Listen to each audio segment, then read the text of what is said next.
Here's exactly how I'd start a business up from day one if I had to start all over again. I'm an accountant myself and I see mistakes happening every single day. And if I can at least help just one person make no mistakes while setting their business up, I've done my job. Now, the first thing that you need to consider before you even start going down the route of setting up a business is, are you going to remain a sole trader or are you going to incorporate into a limited company? It's one of the most talked about things and a lot of people are unsure as to which one they should choose. So if you look at sole tradership, for example, it's very easy to set up. You've got far less admin involved, but the cons are that you are taxed up to 45% and you have unlimited liability. That means that anything goes wrong with that business, you could potentially be sued yourself. It has its perks and it's really good for early days and starting off. People generally start off as a sole trader and then once they're serious, once they know the business is going to be growing, they then incorporate into a limited company. And on the other hand, you've got a limited company. Companies are taxed up to 25%. It's a lot lower taxes than sole tradership, especially if you're touching higher income rates. But one of the key advantages of using a limited company is that you can plan your income. It's a lot better for scalability if you're going to hire a lot of people and if you want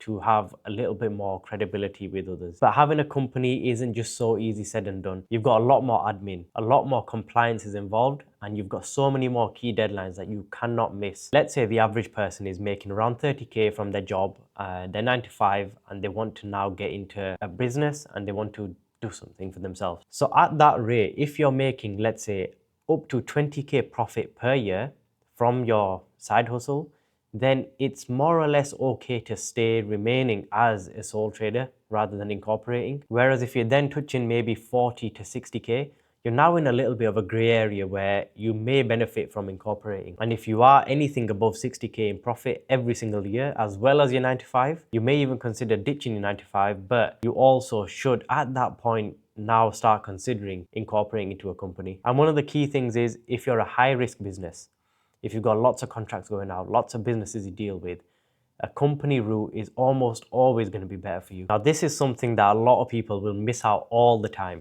It's your scalability and the income projections for your business. If you plan on hitting 90k in income, in revenue for your business from day one, within the next 12 months, you need to plan for VAT from the get-go. And if your clients are B2B themselves, so if you're selling as a business to another business, VAT isn't really going to affect you too much. But on the other hand, if you're selling mainly to customers, it does make your business start a little bit more expensive. So you need to map your next 12 months turnover properly.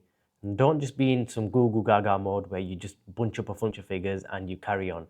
Do it properly and make sure it's tracked and make sure you're on top of your income. And a key reminder for all you guys, if you're still watching, the UK loves HMRC more than it loves you small business owners. So if you want to give away all your hard-earned money, stop watching now. But if you want to keep your money and make more money, continue watching.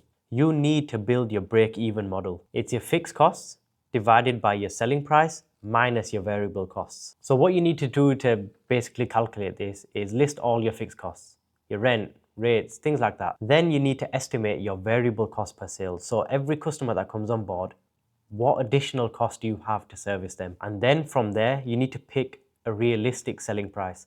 So there's so many ways you can price a service, depending on value, cost basis, so many different ways. But you need to pick a realistic selling price. And once you've done all that, it'll show you just how many units, just how many jobs you need to complete and sell before you make a break even. And then after that, everything on top of that is all your profit. So in a nutshell, if you wanted to choose your structure, just based off the pure simple stuff, if your break even is low, you've got low growth and low projections of income, remain as a sole trader.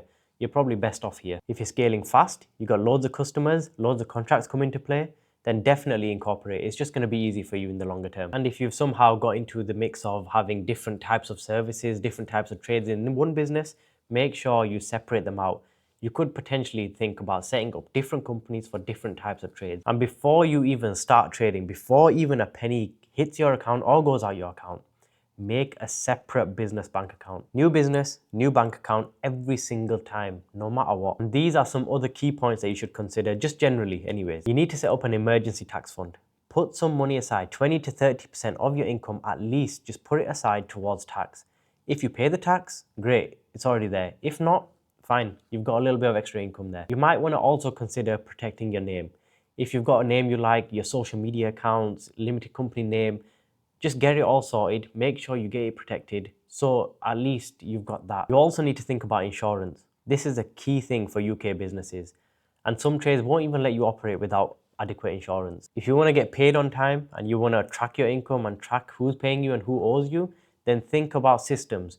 Systems that ensure that you get paid on time and that you can also invoice from. So if you're new to business and you want to actually get started and you still don't know where to start with calculating your break even, calculating your turnover, your estimated projections, leave a comment with your business idea. Tell me what you want to do, and I'll send you some Excel trackers that'll genuinely help you track the initial start of your business.